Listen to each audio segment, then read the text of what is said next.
Have you been following the Taylor Swift is a NATO, Pfizer, Bud Light Okay, psyop discourse? from what I understand, she Yes. is a spy. She's a spy.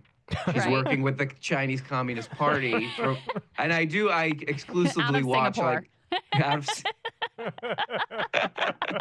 We've got to get that straightened out. That's part of it. And she's just dating this football guy for some kind of cover. You know what I mean? It's pure spy stuff, and she's got to be stopped. Yeah, I mean, the only reason anyone wants to date a professional athlete is if you're a spy. But what's That's so my funny? experience with women. So the right has negatively polarized themselves into being against the thing that they just were saying, like, this is what they took from you. The good-looking cheerleader and the hot football player, and like they're kissing after the big game win, and like this is the thing. There was a famous anti-Semitic post a while ago where some like online Nazi Groyper freak was like, this is what they took from you, and it's literally the cheerleader like and the football person kissing. And then now that happens in reality, and they think it's like a psyop from the deep state where, you know, China and Pfizer are trying to poison you and put Joe Biden in office. Yeah, I'm enjoying it immensely. There was one, I don't know if you saw this one, where this lady, I'd never heard of her before, but I want to watch more of her. Allison on OAN. Oh, my God. Who was I like, love. She's this my is new great. favorite. She's my new favorite. Same. So not only is Taylor Swift a psyop, and not only are all professional sports a psyop, but even like the youth rec league in your local hometown that your kids are playing soccer with, even that too is a psyop, brainwashing the children of this nation into, you know, voting for Joe Biden. I want her to get totally psychedelic with this and just be reality itself is a psyop. This is all an illusion, you know. What we see is, you know, just go the full way with it. But yeah, I love her. She is like weirdly intense, that lady, and like that's the closest I've seen. Maybe, I mean, OAN is really like this. I've only seen like bits and pieces of it, but it does seem like a newscast within like a satirical movie or something. Totally. Like a Verhoeven movie or something. It's the closest I've ever seen to that, and she's like the perfect version of that. It's bizarre. So Sagar was sick on Thursday this week, so Emily Jashinsky filled in for him, and I was talking to her about the whole Taylor Swift thing, and I was like, just help me understand how this became such a thing. And she was reminding me that Taylor Swift has been a superstar since she was like 15, right? She was like a baby when she became super famous. And she starts off in the more country music genre. She has this, you know, perfect like Aryan princess look about her and didn't go like the over-sexualized route. And so there were a bunch of basically like white nationalists who convinced themselves that she was actually one of them. Like a stealth white nationalist, yeah. Yeah, I mean, and that was at the time when the term alt-right was being thrown around. Like, you could say alt-right, you could say white nationalist, supremacist, whatever. But they sort of like convinced themselves that she was one of them. And then there was some incident where maybe like a 4chan message board of these people convinced themselves that they had named her cat. Because they were like, she got a cat. And then they were like, and there's a link to some coming up with names of what she should name her cat, and then she like randomly ends up naming her cat one of these names that had been floated on this board. So they thought it was a wink and a nod. Proof positive that Taylor Swift was in fact a secret neo-Nazi.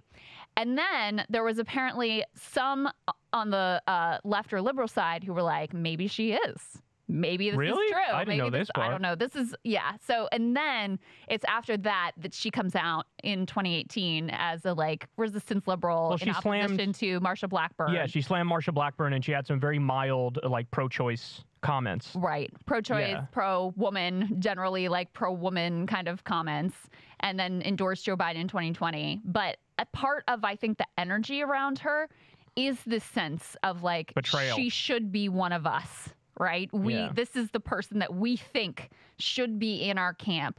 Like, she's not a Hollywood liberal. She comes down of, she's not from Nashville, but she comes down of the country music, Nashville. So she's got this look that we think is like the ideal look. She's dating the football player, but it's not like, you know, but he's like a Pfizer Bud Light football player. Yeah, that's so the thing about him that they hate. Right? He was endorsed by, he has some ad stuff with Pfizer, and with Bud Light. Yeah, and he was like and promoting the vaccine, right? Yeah, yes. Yeah. And they're like, those two companies are like, they get all the ire from the right over the vaccine. But I actually think it's like you were saying, Kyle, that, the image of them, that's this sort of like, classic Americana, sort of like conservative, wholesome family values, whatever image.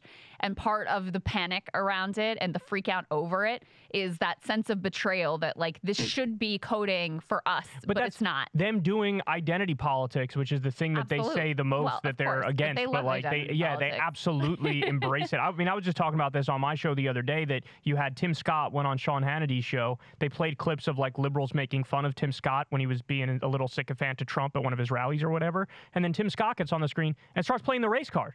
Starts saying these white liberals are racist. Nobody said anything about race. They were just making fun of you for being corny as fuck. For being a bootlicker. But they immediately ran to the race card because they felt like we can use it for our own purposes now. And that's exactly what it sounds like with Taylor Swift. Yeah.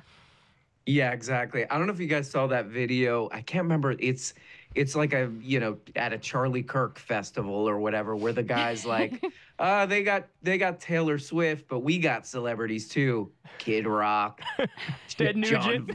Ted Nugent. John Voight. John Voight. And I was thinking maybe there'll be like a John Voight version of Swifties, like Voities or something, We got all the Voities, They really got all the relevant. They got all the relevant guys. Yeah, they got this figured out. We got Pat Sajak. We got that other game show guy whose name nobody ever remembers. Rob Schneider. Yeah, that was Jack Posobiec, and he he was like, maybe we need to get like Ted Nugent and Kid Rock together for a concert tour in swing states. That could be our key to like victory. It's a threat. Like we'll break out the Ted Nugent concert.